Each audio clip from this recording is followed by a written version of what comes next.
প্রত্যেকটা প্রতিষ্ঠানে প্রত্যেক টিমে 5 ধরনের লোক থাকে। এক ধরনের লোক হচ্ছে পারফর্মার। তারা জানে কি করতে হবে এবং কেন করছে, তার লক্ষ্য কি, সবকিছু তাদের কাছে পরিষ্কার। যেমন এই ভিডিওর এই লোকটিকে আপনারা দেখতে পাচ্ছেন। এর পাশাপাশি কিছু লোক আছে, তারা খুবই কাজ করার জন্য খুবই দক্ষ, কিন্তু তারা আসলে জানে না যে পরিকল্পনা কিভাবে করতে হয়। অন্য কেউ পরিকল্পনা করে দিলে, রেডি করে দিলে বা অন্য কারো নেতৃত্বে তারা ভালোভাবে কাজ করতে পারে।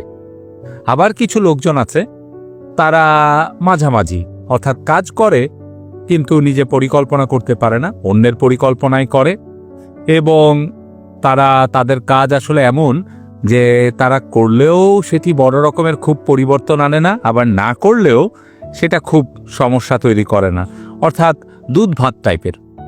চতুর্থ যে টাইপটি, যেটি আপনারা ছবিতে দেখতে পাচ্ছেন, পিটিএস বলছি, পটেনশিয়াল ট্রাবল সোর্স, তারা যেটি করে সেটি হচ্ছে বিভিন্ন সময় হালকা পাতলা করে নানা রকমের নেতিবাচক কাজ করার চেষ্টা করে, অন্যদের ডিমোটিভেট করে।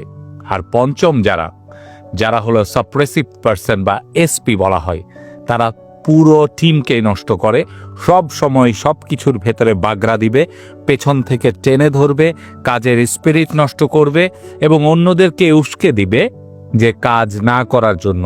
বিশেষত যারা দেখবে যে কাছাকাছি যাকে একটু টোকা দেওয়া যায়, দলে ভেড়ানো যায়, তাদেরকে নিজের দিকে আনার চেষ্টা করবে, যার ফলে পুরো টিমের যে গতি কাজের সেটা কমে যায়। তো এই 5 ধরনের টিমমেট আপনার টিমে আছে কিনা কমেন্টে জানাবেন।